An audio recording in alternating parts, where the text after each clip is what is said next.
stay laser-focused on efficiency while investing in people, technology, and AI.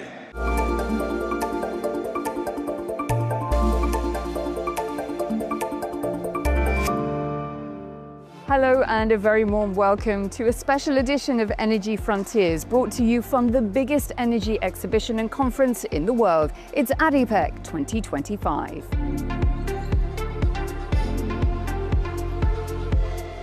Global leaders from right across the energy value chain have gathered here to build more robust and resilient energy systems, harnessing the full power of data, AI, innovation and collaboration.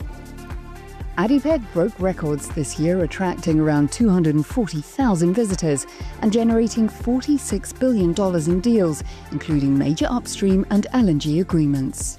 Industry leaders signalled oil demand would remain above 100 million barrels a day beyond 2040, but warned that underinvestment threatened future supply. ADNOC CEO Dr. Sultan Al Jaber said investment of more than $4 trillion a year was needed in grids, data centres and infrastructure to meet rising demand. This year's theme, Energy, Intelligence, Impact, focused on system resilience and the growing role of AI and digital solutions across the energy sector. And Azerbaijan state energy company SOCAR was amongst those highlighting how energy is reshaping exploration and production. I felt like the whole oil and gas industry didn't even scratch the surface as far as it comes to digitalization. So I want to mention 3 projects we launched ourselves. So one is the methane AI platform, Rebecca. Our SOCAR Green segment, they signed agreement with the satellite companies that they monitor SOCAR operated fields and ton of data on emissions get captured there. Second, we launched drone campaign and actually again on offshore our own fields and already captured over hundreds of the fugitive emission projects have been launched and executed and completed. And the third project I want to mention would be a digital twin. So UMID is our gas field. We operate ourselves offshore gas field.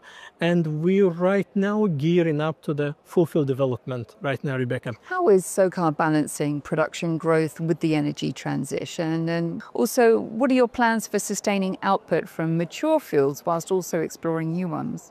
So, SOCAR is not shy that we're supporting oil and gas activities, and our goal there is to enhance our production from our conventional oil and gas field, such as ACG, but at the same time, SOCAR put ambitious targets on itself, achieve near zero methane emission by 2035. We are launching a large number of incremental projects. What those projects do, they add additional production on top of the base, which will stabilize the production plateau. At the same time, we are also looking into infrastructure-led development and production. Case in point is the Karabakh project. It's oil project, we work with BP, but it's infrastructure-led development. You can think about natural consequences. It's going to reduce the capex, we all know that. It's going to help us to bring production early, but the key point to answer your question is carbon footprint. So what happens, Rebecca, is you do not need to put large infrastructure offshore, and what it does, it reduces carbon footprint. Now, switching to the second fold of the strategy is gas development. Absheron is actually led by TotalEnergies. We got our partner XRG as well joining in Azerbaijan. Very happy to have them.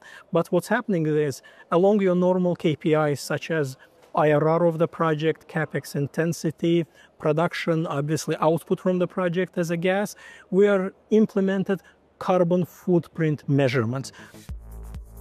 Deals at ADIPEC this year reflected growing UAE-Azerbaijan cooperation, with Dragon Oil's new partnership with SOCAR, BP's transition and upstream talks, plus a planned stake in the Southern Gas Corridor by ADNOC's energy arm XRG.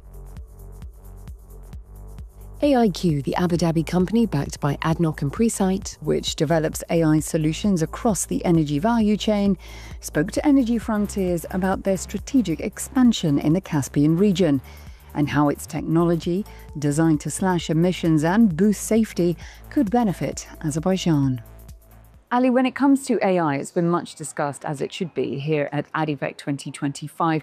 How do you believe your solutions are helping energy majors become more efficient and lower their costs across the board? I think for us, what we did, we really focused where the ask is. We focused at the asset level. You know, people really focus at saying, hey, you need the associated infrastructure to start with. That's not true.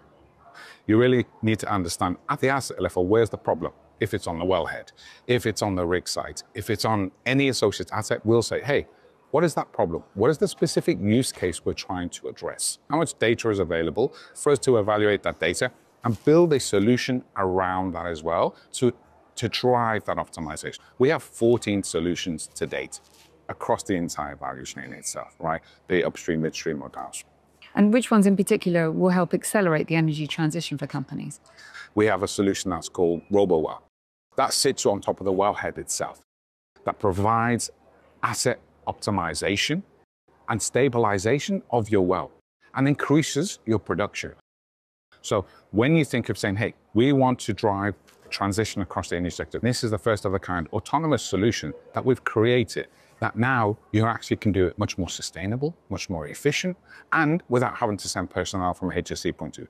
Another solution I highlight as well is another one that's called Smart Eye, which really looks at video analytics around safety of personnel on site.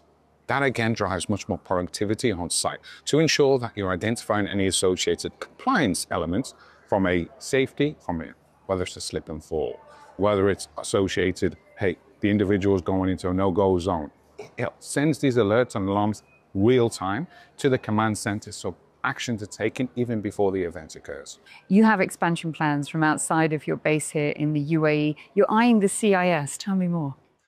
We've had quite a few MOUs that we've signed across the CIS region, be it in Kazakhstan or even in Azerbaijan. We've had many conversations with SOCAR itself. You saw the announcements of the investment and stake from XRG in the southern corridor within the Caspian itself. The market there is really ripe for us, and we're expanding our capabilities in it, whether it's Presight, our parent company, or even whether it's AIQ now. We've got a very well-established setup there. That is a great market for us.